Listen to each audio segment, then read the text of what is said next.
Alright, shalom brothers, all praises to Yahweh Hashem Yahushai, and double honors to the elders, great millstone. Alright, and honors to the elect brothers doing the work in sincerity and truth. Alright, this is the quick lesson adding on to the Esau's disinformation on race. Just a quick lesson, just to add some information. Alright, I'm gonna start off in the book of Sirach, Ecclesiasticus, chapter 11 and 2. Alright, it says, "Commend not a man for his beauty, neither abhor a man for his outward appearance." Alright, and that's pretty plain, you know, like elder man, Satan. Fucking Johanna, the asshole, he abhors men for the outward appearance. You know? So I'm gonna go into this book called Sex and Race by J. Rogers. Volume 1. Alright, I'm gonna hit up like 3 different pages. I'm gonna go to page 78 first. Alright, it says,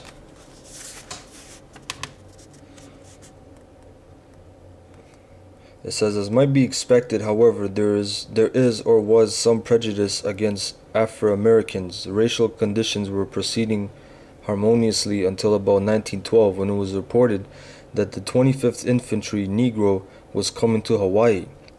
The white soldiers there, some 8,000 strong, at once started a propaganda against them, warning the Hawaiian women not to associate with the Negroes, as they had venereal disease and would make them give birth to monkeys.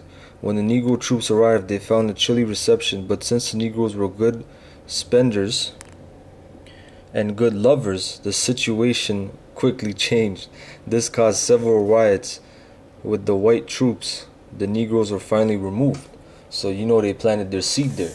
Alright? And this is just gonna go into like Jake spreading their seed among other nations. This is Israelites in Germany, Negroes on the Rhine. Alright?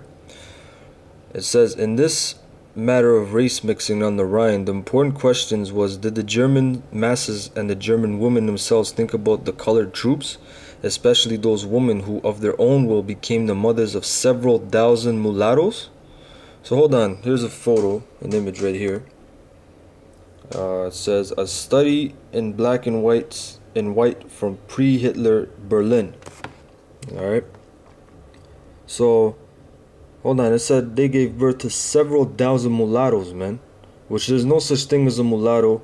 Mulatto, they say, means, you know, mixed person or whatever. They're Israelites. They might look white. They might have blonde hair. They might have blue eyes. But they're Israelites. Okay, so they... And that's the statistics, man. You don't know how many more. Because it says the scriptures, you know, we're like the sand of the sea. But that's a pretty good number right there. You know, several thousand mulattoes. And, you know... 7 means completion, man, so it could be, you know, 10, 20,000, you know what I mean? Reading on, it says, Maximilian Harden, who was then Germany's most influential journalist, said frankly that the Negroes were very far from being unwelcome to the German women. It says, unfortunately, he said, we have seen the aberration of the female every time when Hagenbeck has shown us tribes of natives.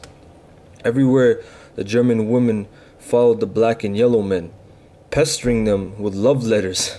They were now repelled by their smell.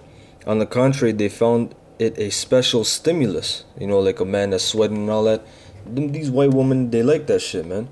Alright, and the point is that don't matter what your mom is, you're still an Israelite. Alright, if your father's an Israelite, guess what? You're an Israelite. Alright, it says, other writers reported similarly. J. Ellis Barker, colored French troops in Germany, said, I was told that not only girls of the lower classes, but even ladies belonging to the upper and middle classes, both married and single, were running after the French soldiers, and the colored men seemed to have a particular attraction for them. I saw German girls whose dress and fluent French indicated they belonged to the upper class make love to the colored soldiers, and their advances bordered only too often upon the indecent, meaning they would get down in the street, you know, and the moment they'd run you down and, you know, try to rape you on the damn street. Alright, General Henry T. Allen, American commander on the Rhine, said in his report to the Secretary of State July 2nd, 1920, German women of loose character have openly made advances to the colored soldiers, as evidenced by the numerous love letters now on file in official records and which have been sent by German women to colored French soldiers. At Ludwigshafen, when the 7th Tirailleurs left for Frankfurt, patrols had to be sent out to drive away the German women from the barracks, where they were kissing the colored troops through the window gratings.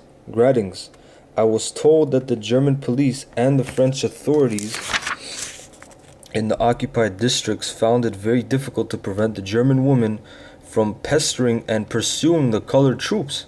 In many cases, the colored soldiers themselves complained to their officers about the shameless advances made to them by German women, and frequently a military guard had to be called to keep women from entering the barracks by the window.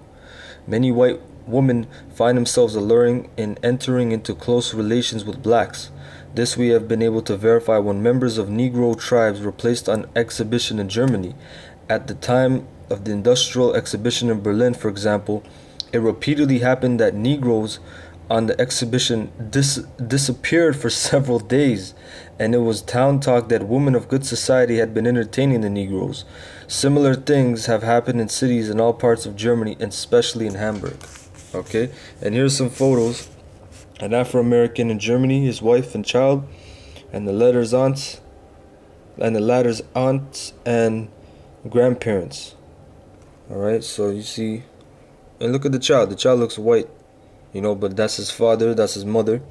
Okay, you have mixed children, man. These are so-called mulattoes, but they're really Israelites.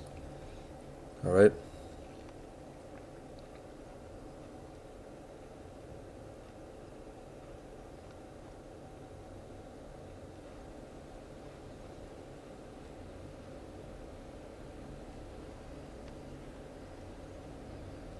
Alright, these are good examples, man, that it's not about the outward appearance, it's about the seed. Alright, and that was it on that book, and I'm gonna bring out just one more. Alright, it's a blessing I got this book. Alright, it's called The White Niggers of America by Pierre Vallières, translated by John Pinkham. Alright, it's called The White Niggers of America. Let's go to page 21. It says, to be a nigger in America is not to be a man but someone's slave. For the rich white man of Yankee America, the nigger is a subman. Even the poor whites consider the nigger their inferior. They say to work as hard as a nigger, to smell like a nigger, as dangerous as a nigger, as ignorant as a nigger. Very often they do not even suspect that they too are niggers, slaves, white niggers. Alright, because they're looking at the outward appearance, the skin color, but like the Irish and those people that so-called white people that were made slaves, they're niggers too. Alright, page 52. It says, these niggers, who do not all have the same color skin, who do not all speak the same language, who believe in different prophets, live in ghettos that are foreign to each other, and experience in different ways the dictatorship of the same economic, political, and social system. All these niggers whom the partisans of slavery, the businessmen, and the politicians have for centuries contrived to set against each other. Alright, they try to set them against each other just because on the basis of skin color, going back to my first lesson where the nations were divided by a color line. You have the yellow man, you have the red man, you have the Ethiopian, the Caucasian, which is all madness, because it all matters. It all goes back to the seed, your forefather, your nation. All right. So that was it. Like I said, it was a really quick lesson. Hopefully some edification came out. So I give all praises to Yahweh Shem Yahushai to let me push His truth. Give double honors to the elders, great millstone, and honors to the elect again. All right, and to you scoffers and to you folly fools, like the scripture says, folly set in great dignity. Yeah, Yohana, he's supposed to be the great general, whatever. The Most High gonna take them out soon, man. All right, so till next time, Shalom.